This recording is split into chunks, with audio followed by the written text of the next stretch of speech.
Uhali gani mtazamaji wa TVE, karibu katika taarifa ya habari, tukujuze yale yaliyojiri tuliokuandalia kutoka chumba cha habari.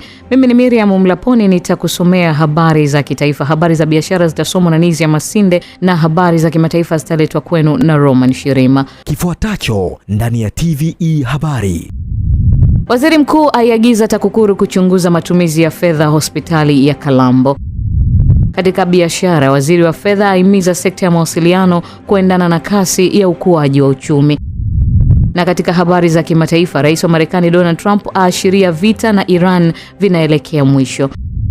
Karibu mtazamaji wa TVE na moja kwa moja tuanzie kwa Waziri Mkuu Dr. Mwigulu Nchemba ameagiza taasisi ya kuzuia na kupambana na rushwa TAKUKURU kufanya uchunguzi wa kina kuhusu makadirio na matumizi ya fedha za ujenzi wa hospitali ya wilaya ya Kalambo mkoani Rukwa. Taarifa zaidi inasomwa hapa studio na Gulaki Msola. Dr. Mwigulu ametoa agizo hilo Machi 10 wakati akizungumza na wananchi wa Kasanga wilaya ya Kalambo mkoani Rukwa baada ya kupokea taarifa ya maendeleo ya ujenzi wa hospitali hiyo, ambapo baadhi ya majengo bado hayajakamilika licha ya fedha kutolewa na serikali. Serikali ilitoa zaidi ya shilingi bilioni 4 kwa ajili ya ujenzi wa hospitali ya wilaya ya Kalambo, ambapo katika awamu ya kwanza majengo 7 ya huduma za afya yalijengwa, likiwemo jengo la wagonjwa wa nje yani OPD, jengo la mama na mtoto, maabara, duka la dawa pamoja na miundombinu mingine ya huduma za hospitali. Hata hivyo, licha ya fedha hizo kutolewa na baadhi ya majengo kukamilika, majengo mawili muhimu ambayo ni jengo la theater ama chumba cha upasuaji na wodi ya wanaume bado hayajakamilika. Ninyi mmeomba fedha, nyie wenyewe haijapunguzwa hata senti ya fedha mlioomba. Mmepewa, wakati wa kujenga mmesema haitoshi. Mkurugenzi, wewe unaona ni sawa hiyo? Sio sawa Mheshimiwa Waziri Mkuu. Nakiri hizo changamoto na kama tulivyoeleza kwamba mimi ufanyaji wangu mnawakosesha wananchi wa Kalambo majengo ya theater na majengo mengine kwa sababu ya uzembe. Nini maana ya shule kama unaambiwa lete makadirio unapeleka ambayo hayalingani na mahitaji?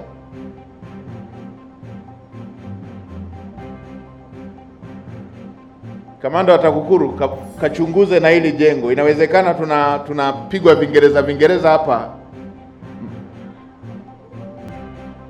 Inawezekana kuna jambo lingine limejificha. Nenda kachunguze uone kama kweli kuna badiliko.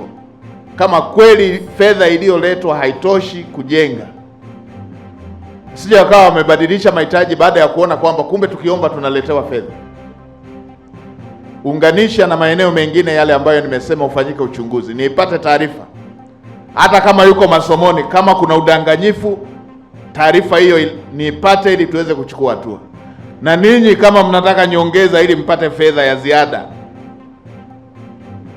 taarifa hiyo itaonesha. Aidha, Dr. Mwigulu amewataka watendaji wote wa sekta ya ardhi nchini kuhakikisha wanashughulikia migogoro ya ardhi kwa uadilifu na weledi ili kuondoa malalamiko ya wananchi ambao wamekuwa wakijitokeza katika maeneo mbalimbali hapa nchini. Ninyi watu wa ardhi,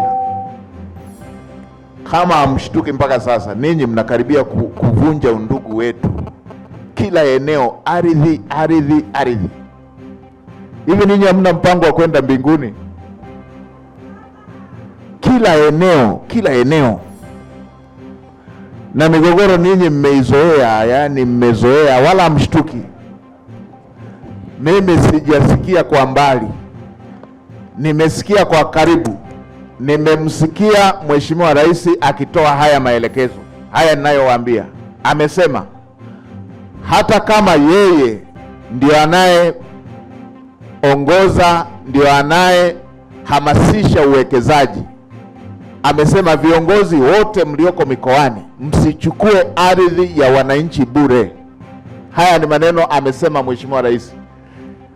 Hata kama tunapenda uwekezaji, msiende kuchukua ardhi ya wananchi bure.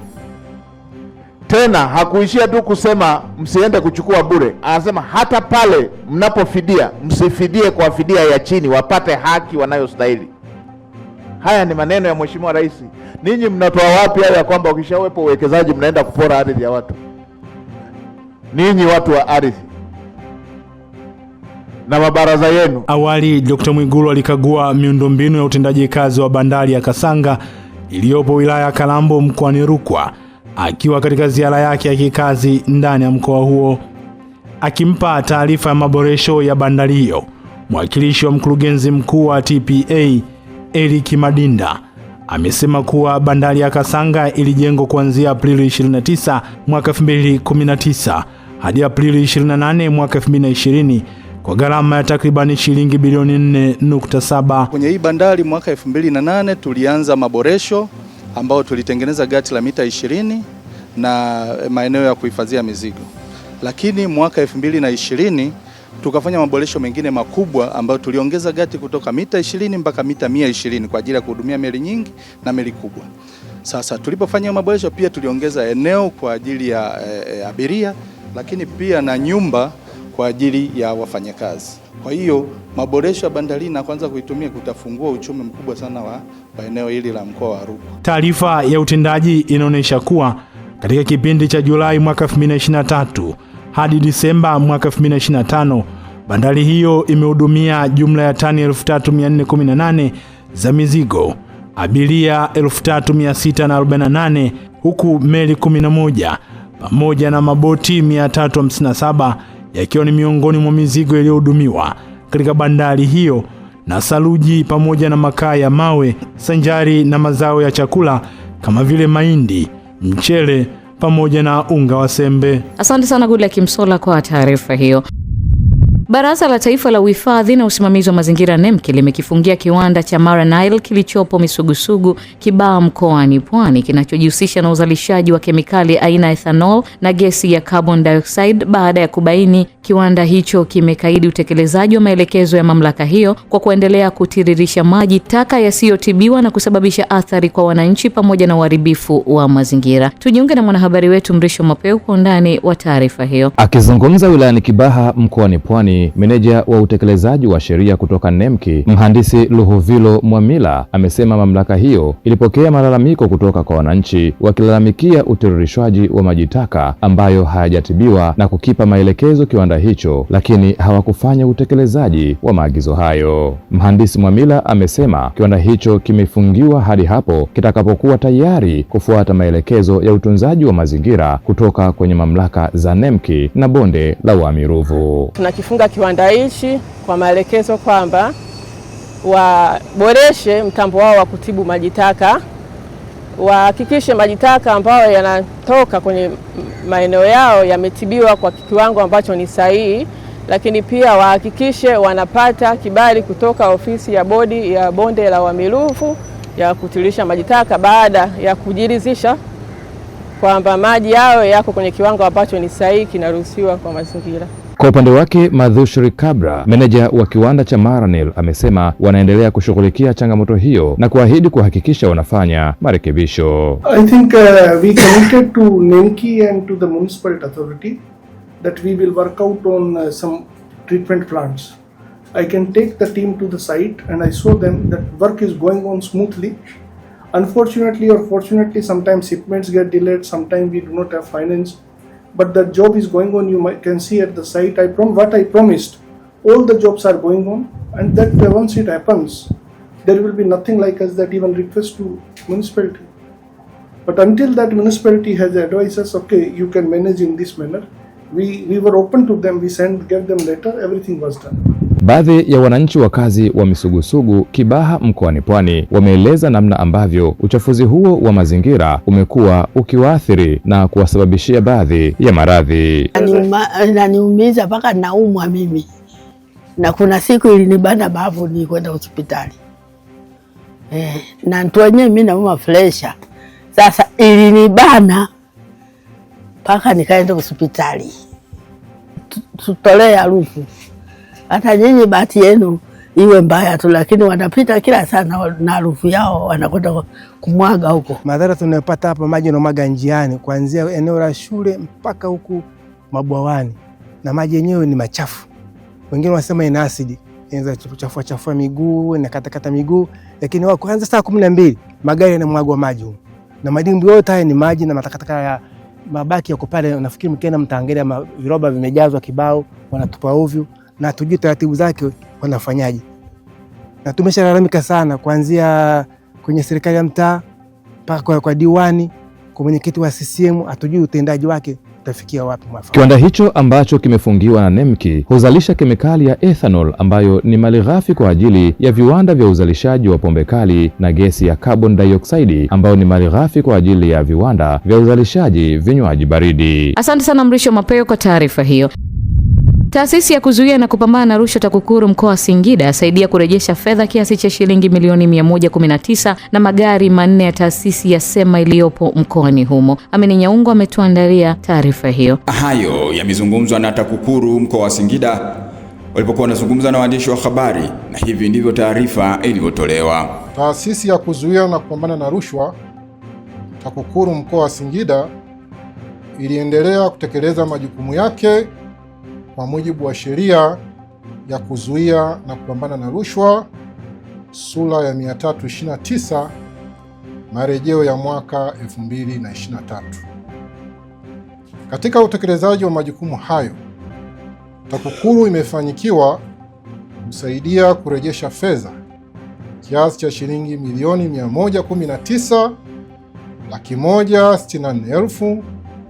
119,164,274 na senti 88. Pamoja na kurejesha fedha hivyo, pia TAKUKURU imefanikiwa kusaidia kurejesha magari 4 kutokana na kazi za uchunguzi, chambuzi za mifumo na ufuatiliaji wa matumizi ya fedha za utekelezaji wa miradi ya maendeleo 25 yenye thamani ya shilingi bilioni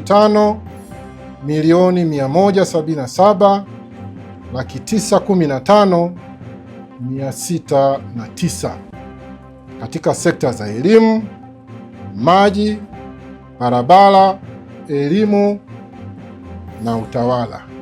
Aidha, kwa upande wa wadau nao wameeleza walipopokea taarifa hiyo kutoka TAKUKURU. Natakiwa kwamba tuipinge rushwa, tupige hatua kwenye taifa letu, lakini tukiendelea kuipokea rushwa ndogo ndogo ambayo hazina maslahi katika maisha yetu ya Watanzania, ni kitu ambacho kitatufelisha sisi kiuchumi na kuturudisha nyuma kimaendeleo. TAKUKURU wamefanya kazi kubwa sana. Hizi fedha zitakwenda kufanya kazi kubwa katika mkoa wetu wa Singida, kwa sababu matukio yametokea kwenye mkoa wetu wa Singida na hizi fedha zimetokea hapa Singida. Kwa hiyo mimi nashukuru sana kwa hizi fedha kuokolewa. Fedha ni nyingi na sekta ziko nyingi za kupeleka hizi pesa zikafanye kazi. Tuna ujenzi wa barabara, tuna ujenzi wa mashule, tuna ujenzi wa zahanati. Kwa hiyo mimi naamini hizi fedha zitapelekwa kule zikajengea hayo mashule. Asante sana Amini Nyaungo kwa taarifa hiyo. Nchi wanachama wa Umoja wa Mataifa zimekutana jijini New York nchini Marekani kwa lengo la kujadili hali ya wanawake katika nchi hizo. Mkutano huo ni wa 70 kuhusu hali ya wanawake duniani unaoongozwa na kauli mbiu semayo kuhakikisha na kuimarisha upatikanaji wa haki kwa wanawake na wasichana wote, ikiwa ni pamoja na kukuza mifumo ya kisheria yenye usawa na jumuishi, kuondoa sheria, sera na desturi za kibaguzi na kushughulikia vikwazo vya kimuundo. Mkutano huo umefunguliwa na Antonio Guterres Machi 9, 2026 na utamalizika Machi 19, 2026. Mkutano huo utajadili masuala mbalimbali ya upatikanaji wa haki na huduma kwa wanawake, ikiwemo haki ya upatikanaji wa ardhi, haki kwa upatikanaji wa elimu, haki ya kujua masuala ya sheria na upatikanaji wa haki za kisheria, kushiriki katika masuala ya uongozi na siasa, haki ya kumiliki na upatikanaji wa huduma bora za afya. Siku ya kwanza ya mkutano huo, Tanzania imeongozwa na Naibu Katibu Mkuu Wizara ya Maendeleo ya Jamii, Jinsia, Wanawake na Makundi Maalum, Felista Mdemu, wataalamu kutoka wizara hiyo, wizara nyingine za kisekta, taasisi za serikali na mashirika yasiyo ya kiserikali. Aidha, taarifa ya nchi katika mkutano huo itatolewa na Waziri wa Maendeleo ya Jamii, Jinsia, Wanawake na Makundi Maalum, Mheshimiwa Dr. Dorothy Gwajima. Zaidi ya mashirika na taasisi 48 zinazojihusisha na utetezi wa haki za wanawake na mtoto wa kike nchini zimeiomba serikali kuunda tume huru itakayosaidia kuchunguza tuhuma za mkazi wa wilaya ya Mbulu Bi Teresia Theophil ambaye amelalamika kufanyiwa vitendo vya ukatili. Tujiunge na Goodluck Msola kwa undani wa taarifa hiyo. Mashirika hayo kupitia Umoja wa Dada Rise Coalition TDRC yametoa kauli hiyo jijini Dar es Salaam walipozungumza na waandishi wa habari, ambapo mwakilishi wa mtandao huo Magdalena Gise amesema mkazi huyo wa Mbulu ambaye aliwasilisha malalamiko mbele ya Waziri Mkuu Dr. Mwigulu Nchemba akilalamikia kufanyiwa vitendo vya ukatili, anapaswa kusaidiwa na kufanyiwa uchunguzi wa kina dhidi ya tuhuma hizo kupitia tume huru itakayoundwa ili kubaini iwapo tuhuma hizo ni za kweli ama si za kweli, na ikiwa ni za kweli hatua za kisheria zinapaswa kuchukuliwa. Mazingira yanayomzunguka namna Bi Teresia alivyotendewa yanaibua wasiwasi mkubwa kuhusu kuendelea kuwepo kwa unyanyapaa, ukosefu wa usikivu wa kijinsia na mapungufu ya taasisi katika kushughulikia mahitaji ya wananchi walio katika mazingira magumu. Wito wetu. Kutokana na hali hiyo, Dadas Rise Coalition kwa heshima inatoa wito ufuatao. Kwanza, kufanyika kwa uchunguzi huru, usio na upendeleo na wa haraka kuhusu tuhuma zinazotolewa na Bi Teresia. Pili, kupatikana kwa huduma za haraka za kitabibu, msaada wa kisaikolojia na ulinzi wa Bi Teresia na mtoto wake. Tatu, kufanyika kwa uchunguzi wa jinai dhidi ya wanaodaiwa kufanya vitendo vya ubakaji ikiwapo tuhuma zitathibitishwa. 4, kufanyika kwa mapitio ya kitaaluma na mamlaka husika kuhusu tuhuma za kunyimwa huduma za afya wakati wa kujifungua. 5, hatua zichukuliwe na vyombo vya sheria kuhakikisha uwajibikaji pale ambapo kumekuwa na kushindwa kuchunguza malalamiko ya uhalifu. Kwa upande wake, Consolata Chikoti akiwa ni miongoni mwa wanachama wa mtandao huo amesema tuhuma zilizotolewa zinaangukia katika makundi mbalimbali ya uvunjifu wa sheria ya nchi. Hivyo ikiwa itabainika kuwa vitendo vilivyofanywa dhidi ya mama huyo ni vya kweli, hatua stahiki zinapaswa kuchukuliwa. Dawa tuhuma zilizotolewa na Bi Teresia zinahitaji kuchunguzwa kikamilifu na mamlaka husika. Iwapo zitathibitishwa, zinaweza kuhusisha ukiukwaji wa vifungu mbalimbali vya sheria Tanzania. 1. Ukatili wa kijinsia. Vitendo vinavyodaiwa vya ubakaji ni makosa makubwa chini ya sheria ya makosa ya jinai. Kifungu cha 130 na 131 vya kanuni ya adhabu sura ya 16 kama vilivyorekebishwa na sheria ya makosa ya kujamiana SOSPA ya mwaka 1998. Kifungu cha 135 cha kanuni ya adhabu kinachoharamisha shambulio la aibu ama indecent assault. Naye Esther Lukali, mwakilishi mwingine wa mtandao wa TDRC, amesema kitendo cha kuchukua hatua dhidi ya vitendo vilivyotuhumiwa ni sehemu ya utekelezaji wa mikataba ya kimataifa na kikanda ambapo Tanzania ilisaini ili kulinda haki za binadamu. Wajibu wa kimataifa wa haki za binadamu kimataifa na kikanda. Tanzania pia imefungwa na mikataba kadhaa ya kikanda na kimataifa ya haki za binadamu inayolenga kulinda wanawake, watoto na makundi yaliyo katika mazingira hatarishi. Mikataba hiyo ni pamoja na mkataba wa kutokomeza aina zote za ubaguzi dhidi ya wanawake ambao unazitaka nchi wanachama kuwalinda wanawake dhidi ya ubaguzi na unyanyapaa wa kijinsia. Itifaki ya Maputo kuhusu haki za wanawake barani Afrika inayotaka nchi wanachama kuzuia na kuweka huduma itikizi dhidi ya ukatili wa wanawake. Mkataba wa haki za watu wenye ulemavu CRPD unaolinda utu na haki za watu wanaoishi na ulemavu ikiwemo watu wenye changamoto ya afya ya akili. Mikataba hii inasisitiza jukumu la nchi wanachama kuhakikisha raia wanatendewa kwa kuzingatia utu, ulinzi, upatikanaji wa haki na katazo dhidi ya unyanyapaa. Ikumbukwe kuwa baada ya malalamiko ya mama huyo wakati wa mkutano huo wa hadhara, Waziri Mkuu Dr. Mwigulu Lameck Nchemba aliwaagiza viongozi wa serikali kumsikiliza mama huyo na kuchukua hatua dhidi ya vitendo vilivyotajwa. Asante sana Goodluck Msolla kwa taarifa hiyo. Wakazi wa kijiji cha Nata wilayani Serengeti mkoani Mara wameanza kurejea katika hali ya utulivu baada ya mamlaka ya usimamizi wa wanyamapori Tanzania TAWA kufanikisha kukamata simba 5 waliokuwa wakizua taharuki katika kijiji hicho kwa kushambulia mifugo na kujeruhi baadhi ya wananchi. Adam Kadutu anaripoti kutoka Mara. Hatua hii inakuja kufuatia malalamiko ya muda mrefu ya wakazi wa eneo hili waliokuwa wakikumbwa na mashambulizi ya wanyama hawa, huku mifugo ikiwemo mbuzi, ng'ombe na hata mbwa ikiuliwa mara kwa mara.